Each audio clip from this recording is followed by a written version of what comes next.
Louisiana, but we have been seeing some tropical rain bands developing south and east of Baton Rouge over toward the Gonzales area, and then right as we get to the I-55, I-10 split here, these tropical showers will continue and probably pick up in intensity with time. Notice there's more in the way of tropical rain bands offshore and then big storms way on the southwestern flank of the large circulation, but the center of the tropical storm right here getting a little bit more organized, we think. This looks to be the center of the storm right here, and we'll watch to see if convection continues to develop around this system and burst out a little bit more so on the satellite imagery. Here's the bigger picture. Again, you can see the general circulation. The model's thinking the center circulation right about here, but I think that might be displaced a little bit farther to the south, and we may actually see a center try to reform a little bit farther to the south as well.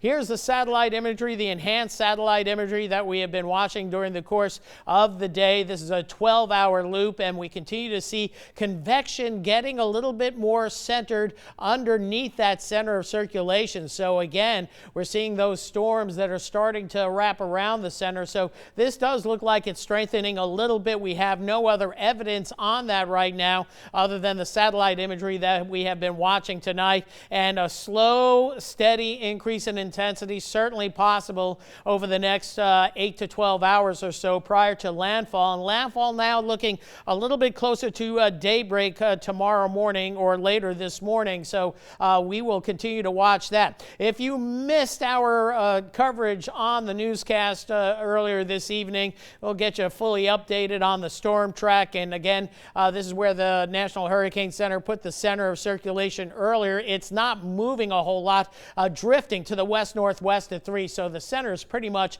right around here. Notice we have these squiggly lines. It's been recentered a couple of times during the course of this afternoon and evening, so that's the center of Tropical Storm Barry. The forecast track from earlier today nudged a little bit farther to the west now, so still making Category 1 status prior to landfall. Landfall looks to be right around daybreak, the extreme southeastern portion of St. Mary Parish, and then running northwestward, following a weakness in an upper level ridge to the north. But just one thing, I'm going to back this up once again. If the convection stays heavy on the southern flank of this system, that's going to continue to keep this mostly on a little bit more of a west-northwest track than a northwest track for a while. So we might see that track get nudged a little bit more, but I think right now we're going to go with the forecast track that we have been seeing from the National Hurricane Center. 65-mile-an-hour winds. This is as the 10 o'clock bulletin. We're going to have a new update coming your way in an hour at 1 a.m., so we'll be watching for that to see if there's any change, particularly with the winds and the pressure. Pressure has not changed a whole lot all afternoon and evening long, so that is good. We don't see that intensifying, but I wouldn't be surprised if we see this dropping down a few millibars prior to landfall as we go into our Saturday with that forecast track, taking it pretty much right between, it looks like the Lydia area and Sycamore Point. Right, the center is going to go right over New Iberia, then pretty much over Lafayette or maybe Poche Bridge or Carencro or Bro Bridge. And then look where this line is. This is at 7 o'clock tomorrow evening. So a hurricane here gradually weakening to a strong tropical storm as it moves northward. And then by Sunday morning, still just barely north of the Alexandria area. And again, as we've been highlighting day in and day out, this is going to be remembered for primarily the rainfall and the threat of not only flooding rains, but perhaps destructive, catastrophic rains that are going to flood people's homes and businesses. But where, still up in the air, and it's going to come down to what it's going to look like as it moves inland with respect to the radar, and that's going to be developing Saturday afternoon. So tropical storm force winds reaching 39 to 57 miles per hour are going to begin as we head into first thing tomorrow morning for much of Acadiana. But notice as you go farther to the south, strong tropical storm force winds, 58 to 73 miles an hour, edging into, we'll say, the lower portions of St. Martin Parish and the eastern half of St. Mary Parish. And this is what we will be watching in this area. You can see gusts greater than 74 miles an hour. Now that area begins to shrink, obviously, as the tropical storm and hurricane or hurricane begins to weaken. And as we get into Lafayette, we don't see the biggest winds in the Lafayette area probably until later in the afternoon Saturday, but a large swath of tropical storm force winds will cover most of Acadiana, even all the way back through Jeff Davis Parish. But this area of orange is where we would expect the greatest risk of power outages, trees coming down, that sort of thing. But the grounds are not super saturated yet, and a lot of the rain is going to follow this system. So we may see more of that on the backside of this system as it continues to move northward. Here we are roughly at this time tomorrow night, and still it will be gusting to 50 to 60 miles an hour over a pretty large swath, including Acadia Parish, southern Evangeline Parish, into St. Landry, southern Avoyelles, Point Coupee, Iberville, and then St. Martin, Upper St. Martin Parish as well. And then eventually the system begins to shrink down, and still tropical storm force winds may last beyond Sunday morning, because I think we're going to see gusts in some tropical squalls that continue into Sunday with this system. So it's going to be a long, drawn-out process through the entire weekend, and much of Saturday is going to be, you're going to watch the winds gradually picking up and then gaining steam as this storm progresses northward, but initially starting down in St. Mary Parish and then working its way northward from there. We showed tropical storm probabilities, the risk of tropical storm winds near 100% for much of Acadiana, and 70, 80, 90% for the rest of Acadiana. Here's the 70% line, 80% line, 90% line, including a good chunk of Acadiana. And a lot of purple here. These are the winds that will begin to do damage. But the bigger winds, as we showed you, those tropical storm winds in the 55 to 73 mile an hour range, we're in the 60 to 70% range for much of Acadiana, and it only goes up to 80 to 90%, and more than likely pushing 100% with the next update. The full suite of model data and information that comes from the National Hurricane Center, that will be coming in at 4 a.m. as hurricane hunters are out there right now and flying the storm and getting the latest data. The storm track, we're going to stick with this. It's a little bit east of the European model, which I'm going to show you in just a bit, but that model has been spot on for quite a while. Risk of hurricane force winds, no more than 10% for most of Acadiana or less. But as you get into Iberia Parish, portions of St. Martin Parish, lower St. Martin Parish, and much of, we'll say, St. Mary Parish, about a 20% risk. 30% as you get right along the immediate coastline. So that's the way the odds are stacking up. We'll watch how this progresses through the morning hours and into the afternoon hours. But then as we get deeper into the system, it'll be less model data and a lot more tracking of the radar data and finding out where the threat of flooding rains are going to be. First off, let's address the storm surge. There's going to be a significant surge along the coast. It's going to be 3 to 6 feet from Atchafalaya, we'll say from Vermilion Bay all the way off to the east as we go through the day and into the evening hours, and the water coming up 3 to 6 feet with inundation levels across many of the coastal marshes. It's going to be a lot less to the west because we're going to have mostly a northeast or a north wind here, but here locally an easterly wind, so it does pile up across Sycamore Point and then all the coastal ports, the Port of Iberia, the Port of St. Mary as well. So something that we will continue to watch, and we don't know exactly what we're going to get. In fact, I checked the tide gauges over by Freshwater City, and the tide's actually below normal here right now because we've we've had a northeasterly wind, but that will change as the storm moves inland. The winds whip around out of the southwest and then out of the south, and that's when the water will continue to pile up and more than likely stay up for quite a while. So these are some of the inundation areas. Again, a lot of this is already has water in it, but it's going to come up about 3 feet above the normal level, so the coastal marsh is going to be soaked. There are going to be some areas that will be inaccessible, so hopefully most people are out of the area, but nonetheless, from what I'm being told, there are some people riding it out down here at Sippermore Point, and you are going to be in the water not only later tomorrow, all day Sunday, perhaps Monday, and it won't be until about Tuesday before the water comes down, so keep that in mind. And that may continue as we get over towards, say, the intracoastal city area as well. But the model's not showing so much right now with storm surge, but there'll be an easterly component to those waves with time, and then they'll turn around out of the northeast and then come around out of the west and then southwest with time on this system. So let's take a look at the latest models. This one is the high resolution rapid refresh model, and not indicating, look at this, at 10 o'clock in the morning, indicating about maybe a quarter inch of rain in Lafayette. The winds are going to be whipping out the northeast at about 40, so we'll be watching that throughout the day. And then as we progress, again, the winds lighten up as the center comes pretty much over Lafayette in the afternoon, and then the heavy tropical rain bands really get going tomorrow afternoon, and it's looking increasingly like the major flood threat is going to come from tomorrow afternoon into tomorrow night, overnight tomorrow night,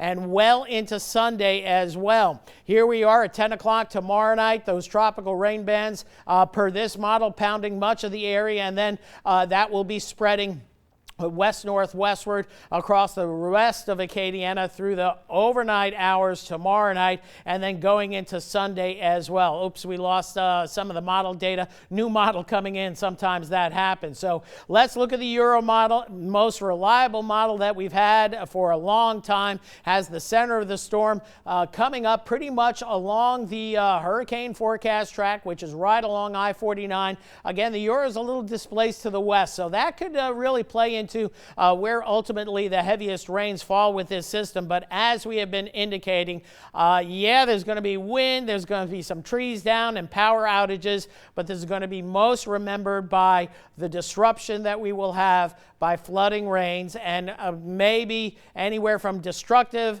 rains where you get some water in homes and businesses to catastrophic where you have several feet. There's no candy coating this because there's going to be at least 10 to 15 inches of rain. I'm going to show you some rain projections in just a bit. Here we are by Sunday at noon. Again, notice the Hurricane Center had it closer to north of Alexandria at this time, but we'll buy into this model for now, and still those tropical rain bands continuing for a good part of Sunday as well. So the threat of flooding rains may go as far as early Monday before we segue to just lingering showers, and again showing just quieter conditions as we go into Tuesday. So here's the latest. Oh, and that's why things change, because we're after midnight and some of the pause points have changed. So we're going to have some things that are going to be missing right here. But this is the European model rain.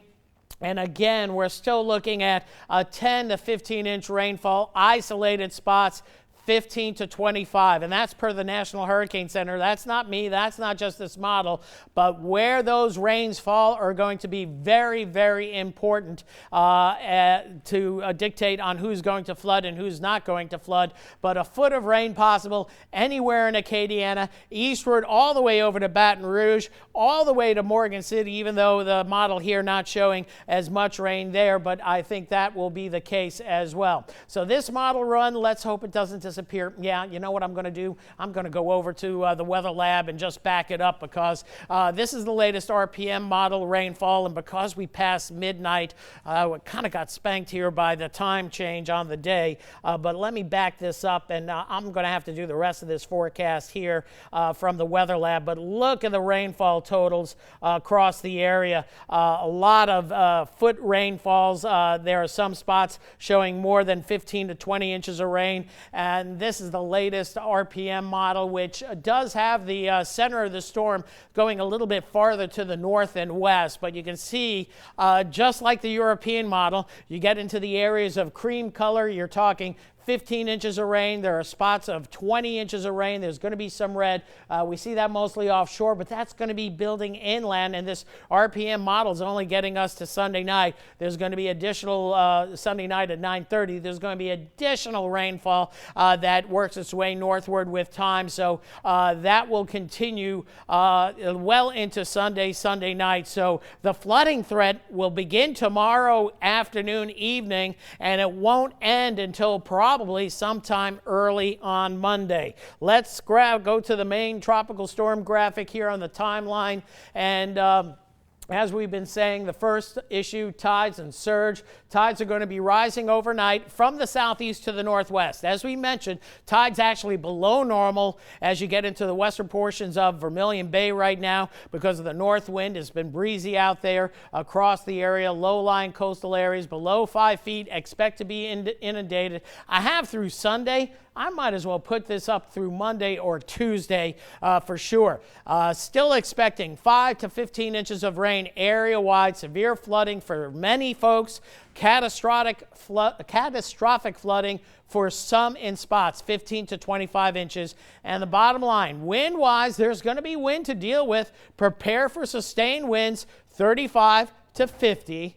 Gusts as high as 65 to 75 in those tropical rain bands, and that's going to be tomorrow afternoon and tomorrow evening the way things are shaping up, and that'll be with the squalls east of the center, near the center, which is going to result in down trees, down branches and the big branches, which means down power lines possibly. Be careful with those. So expect power outages, widespread power outages over many parishes in Acadiana. Not all of Acadiana, but a good part of it once again. And then there's going to be that slight to enhanced risk of maybe some tornadoes, mainly east of the storm center. So we'll continue to watch that and be watching the radar throughout the day. So that's the way it's shaping up right now. We'll go into the 10-day forecast if we can. Tomorrow, and this changes too. But this should be Saturday. This should be Sunday. Again, because of the change in the time, the model has changed here. But the bottom line, super heavy-duty rains for your Saturday going into Sunday. This should be Saturday. This should be Sunday. So we'll please excuse our change because of the time change at midnight. I prepared this at 11:58, and I forgot that we have issues going past the midnight time frame. Now, the other thing that we'll mention is a lot of folks have been asking about the Vermilion River. What is that going to do? It's been very low thanks to cutting off Biocatawba feeding into the Vermilion. So the Vermilion is nice and low, but it is projected to rise to 15 feet by Sunday afternoon, and those numbers may go higher from there. So here we go once again. Let me load up the show and just go one more time on the forecast track, and then we'll leave it at that, and we'll have a full update and have our graphics adjusted for the 1 a.m. time frame. But again, not expecting a whole lot of weather tonight. There's going to be occasional tropical showers. They're going to be coming in throughout the day tomorrow, into tomorrow afternoon and tomorrow evening. So we'll be watching that. We open it on up, and you can see the big heavy-duty rains and storms well offshore. We're thinking we're starting to see more organization at the center right here, south of Terrebonne Parish. Again, this is drifting so slowly, and that is going to give this plenty of time over open water through the next 12 hours, more than likely, maybe a little bit less than that, but that's plenty of time. If this convection continues to wrap around and intensify, here we have the white here. These are super cold cloud tops at about 80 below zero at about 55 to 60,000 feet. So that's indicating a little bit more organization. We're starting to see maybe a little bit more of a circular blob that's getting closer to the center of circulation. So there's no reason not to think that this will continue to slowly intensify as we head through the wee morning hours of this morning and making landfall roughly around 7 a.m. Across St. Mary Parish, and then skirting the St. Mary Parish coastline, working its way through Iberia Parish as we get into the midday hours and then the afternoon hours for Lafayette. Again, the line pretty much going through Lydia. We'll say the circulation center is going to be big enough, so it's going to be going through Jeanerette. It's going to be going through Sycamore Point. Then it's going to be going through New Iberia, perhaps Lauraville, and then on up through Cade, Lafayette, Poche Bridge, Breaux Bridge, and then farther to the north up through Carencro, then Opelousas and Washington, and just to the east of the Ville Platte area. So a direct hit by a tropical storm. And again, one more time with the winds, the tropical storm radius of tropical storm force winds with Barry are going to be widespread across the area, with the strongest winds entering St. Mary Parish as we head into the early morning hours. And then as the day progresses through lunchtime, we're still looking at not the strongest winds in Lafayette, but it will be picking up in New Iberia. It'll be picking up in Franklin, Jeanerette as well, where we could see wind gusts still pushing 70 miles an hour in spots. But in general, we're looking at 58 to 73 mile an hour gusts for a good part of the area. That works its way into Lafayette tomorrow afternoon into tomorrow evening. And as the storm moves inland, it weakens. So you see these concentric circles here, or semicircles, most of the wind is going to be east of the system, shrinking as we get into the latter part by this time tomorrow night, and then still tropical storm force winds even through Sunday morning. That's it for right now. Expect another update coming at the top of the hour at 1 a.m. We'll be doing this top of the hour all night long through the morning hours, and then we'll be adding the news crew once we start seeing conditions coming up across portions of St. Mary Parish, Lower St. Martin Parish, Iberia Parish, and on northwestward as the time goes on. So that's it from the KATC Weather Lab. This is Chief Meteorologist Rob Perillo reporting live, and we'll see you a little bit later on.